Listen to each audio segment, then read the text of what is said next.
Good morning, everyone. Welcome to another episode. I'd like to introduce to you today Mr. Kevin Larmon from Jefferson, New York.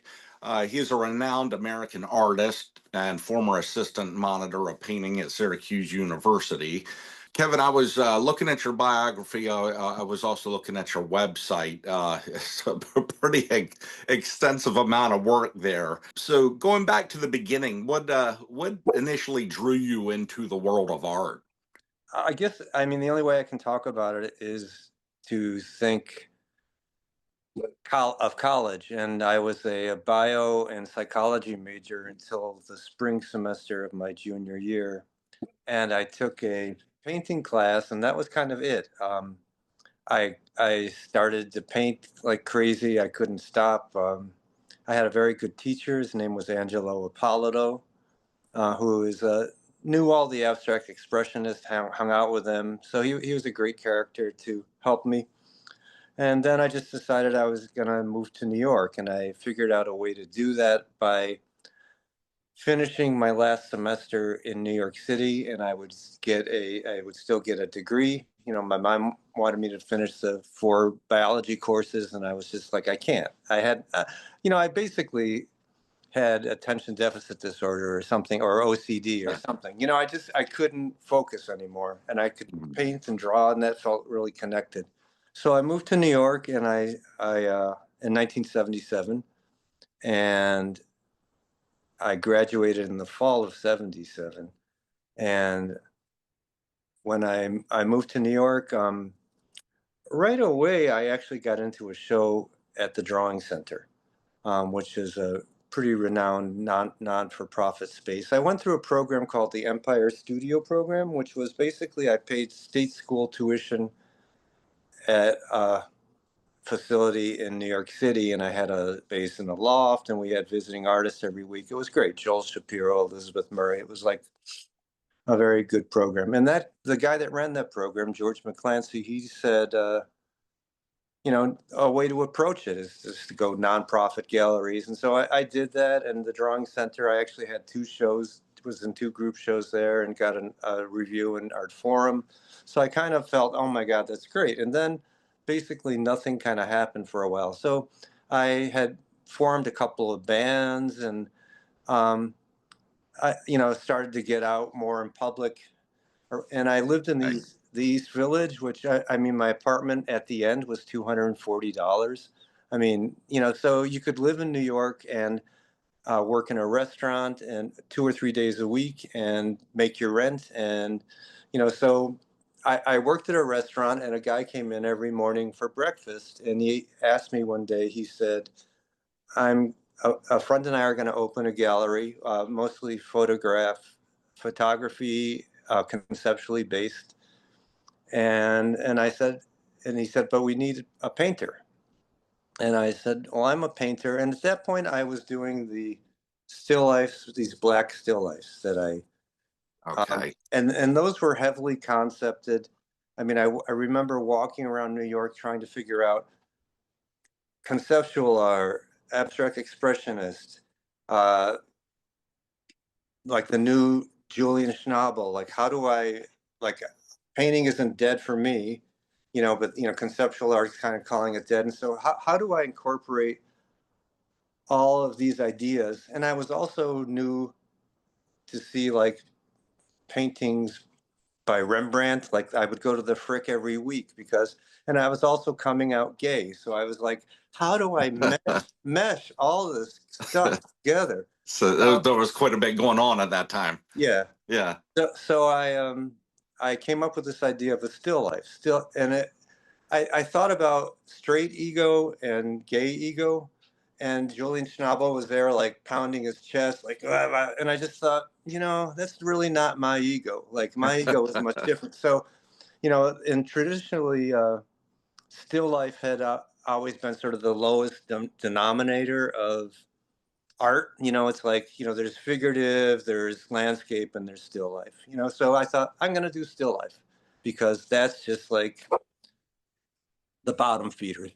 Not really, but I love still life. So And I decided to make a bowl with an apple and a pear in it, which was to me fruits, which is what Mm. gay people are called in England.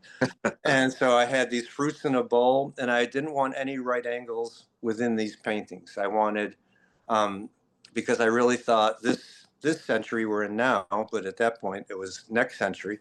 I was thinking we'd be much more organic with architecture. It would be less grid oriented, and much more organic. And so that I wanted the paintings to be that, and I also wanted them to contain sexuality.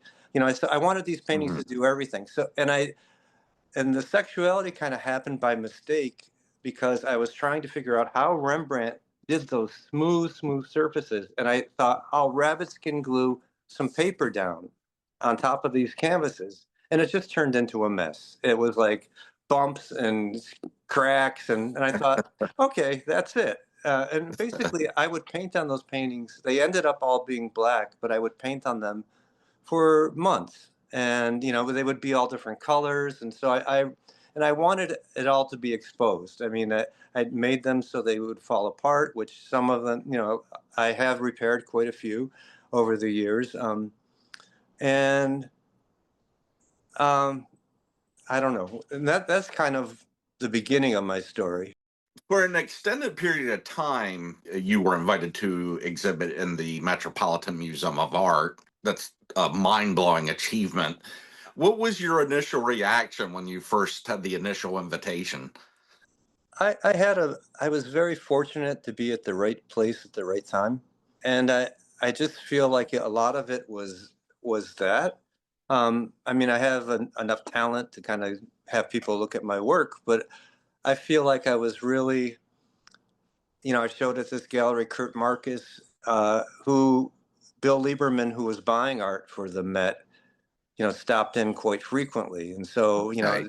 and so it was kind of like it was an interesting time. I sort of knew I didn't have to work. I was making a living from being a painter, and I knew I was living my life in reverse in some way, that I was kind of like retired when I was in my 20s, like, and I was making money from my art, and I had a $240 rent so I could save money in New York. Definitely a different time. Yes, yes.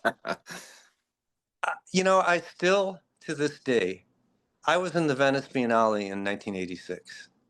I was in the Aperto section. I was one of 6 American artists chosen. Wow.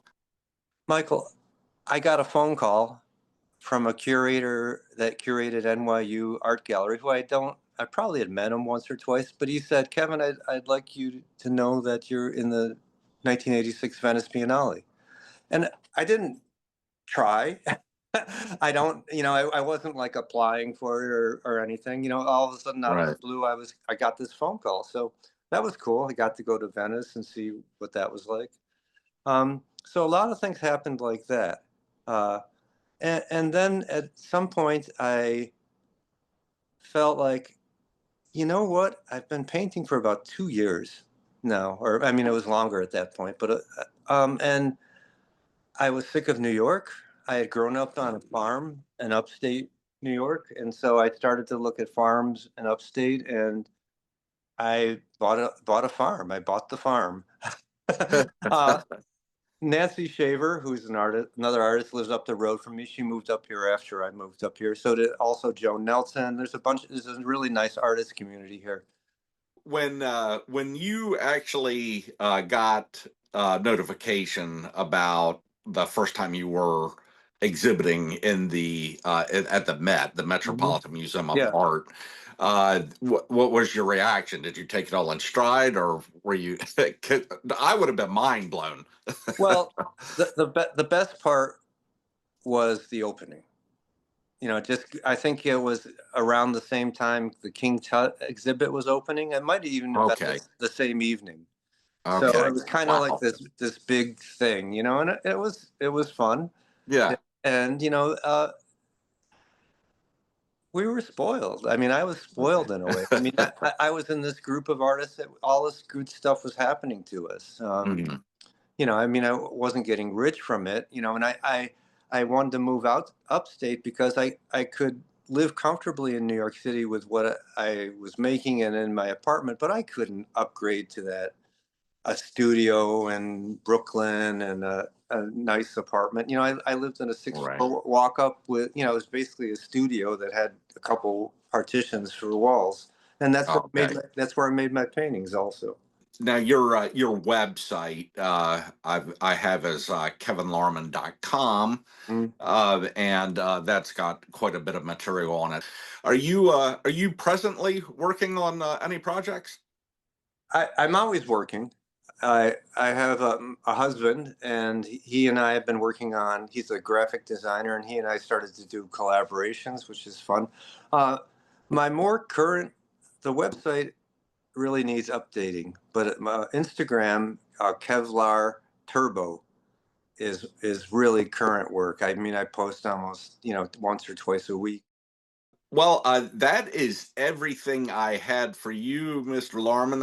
It's been such a pleasure to be able to connect with you and catch up with you. At this point, is there anything you would like to add? No, I just feel very fortunate to have art and painting in my life. It's been an amazing, it's done so much for me in some way. I mean, I got the job at Syracuse because I showed in New York City. I mean, it was kind of like, Right. That's yeah. great. Well, again, it's been an absolute pleasure, and we look forward to reconnecting with you in the future.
Hey man, when you gonna shave that mess off?